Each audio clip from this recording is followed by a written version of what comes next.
The Joe Rogan Experience. You were just mentioning what China's doing to kind of regulate its internet. That's actually worth speaking about. Yeah. Have you been following this? Yeah, that's what terrifies me, is that we have to become like China in order to deal with what they're doing.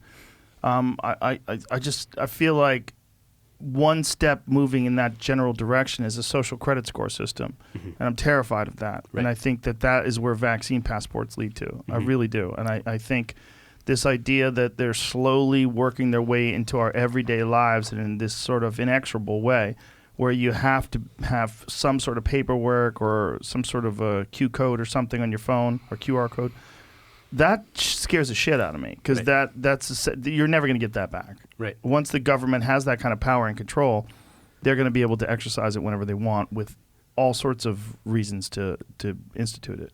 I'm worried about that too, but I will say also, just to also notice that everywhere there's a way in which a small move in a direction can be shown to lead to another big boogeyman, and that boogeyman makes us angry, social media is upregulating the meaning of everything to be its worst possible conclusion. So like a small move by the government to do X might be seen as this is the first step in this total thing. I'm not saying that they're not going to go do that. I'm worried about that too.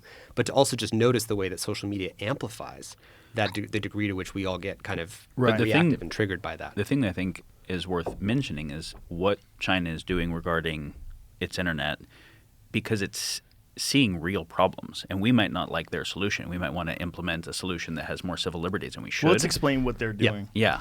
So I'll do it quickly. So it's quite literally as if Xi Jinping saw the social dilemma, because they've in the last 2 months rolled out a bunch of sweeping reforms that include things like, if you're under the age of 14 and you use Douyin, which is their version of TikTok, when you swipe the videos, instead of getting like the influencer dancing videos and soft pornography, you get science experiments you can do at home, museum exhibits, and patriotism videos. Wow. So you're scrolling and you're getting stuff that's educating, because they want their kids to grow up and want to be astronauts and scientists. Yeah. They don't want them to grow up and be influencers. And I'm not, when I say this, by the way, I'm not, just to be clear, I'm not praising that model, just noticing all the things that they're doing. Well, I'll praise it. And if you can influence people, that's a great way to do it. They also limit it to 40 minutes a day on TikTok. For gaming, let me actually do the TikTok example. So they do 40 minutes a day for TikTok. They also, when you scroll a few times, they actually do a mandatory 5-second delay saying, hey, do you want to get up and do something else?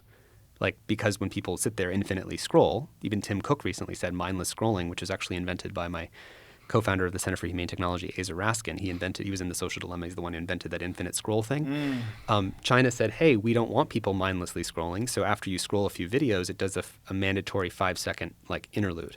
They also have opening hours and closing hours. So from 10 p.m. until 6 in the morning, if you're under 14, it's closed. Meaning one of the problems of social media for teenagers is if I'm not on at 1 in the morning, but all my friends are on and they're still commenting on my stuff, I feel the social pressure. I'm going to be ostracized if I don't participate. Right. And if your notifications are on, your phone keeps buzzing. Totally. And even if they're not on, it's like, oh, but I want to see if they said something about my thing. And so it's a we call a multipolar trap. If I don't participate, but the other guys are, I'm going to lose out. And Facebook and these companies, they know that, by the way. Even Netflix said their biggest competitor is sleep. So one of the because they're all competing for attention. So when you do this mandatory thing where you say we're going to close from 10 p.m. to 6 in the morning, suddenly everyone, if you're in the same time zone, it's another important side effect, can't use it at the same time. So these are some examples. For their military, by the way, if you're a member of the Chinese PLA army, you get a lockdown smartphone. It's like a light phone. It's like hyper lockdown. You can't do anything. By contrast, we know that Russia and China go into our veterans groups on Facebook, and they actually try to sow disinformation, try to radicalize veterans. Hey, Afghanistan happened. Aren't you really pissed? Let me show you 10 videos, right? Yeah. And this is like dosing people with more mental health problems. Right. So in a bunch of different ways, we see that... Specifically, if you want to drive civil war in a meaningful way in the U.S., take the people who have real tactical capability and radicalize them. And so target those groups in particular. And it makes sense why their military wants to lock down the ability for external influence. Of course. Right. Yeah. And so while we're, spending all this money building physical borders, building walls, or, spending $50 billion a year on the passport controls and the Department of Homeland Security and the physical, if Russia trying to try to fly a plane into the United States, we've got Patriot missiles to shoot it down. But when they try to fly an information, like precision-guided information bomb, we, instead of responding with Patriot missiles, we respond with, here's a white glove Facebook algorithm that says which zip code or Facebook group would you like to target, right? So it changes the asymmetries. Typically what made the U.S. powerful was the geographic, we had these huge oceans on both sides. It gives us a unique place in the world. When you move to the digital world, it erases that geographic asymmetry of power. So this is an imminent national security threat. This is not just like, hey, social media is adding some subtle pollution in the form of mental health, or hey, it's adding a little bit of polarization, but we can still get things done. It's an imminent national security threat to our continuity of our model of governance, which we want to keep. Spoken to people in power? Have you spoken to Congress people about this? Yes, but I'm hoping many more of them watch this, because I think people need to see the full scope. And I really do want to make sure we're not sounding like just full disaster porn, because we want to get to the point. Don't worry about that. Go full disaster porn. Well, it just better than not. It's not meant to scare people, just to get an appraisal of what is the situation. It's going to scare. The reality is going to scare reality people. Is scary. It should scare people because we're so far behind the 8 ball. There's a really important point Tristan was just at that we actually need to double click on, which is that democracies are more affected by what's happening with social media than authoritarian nations are.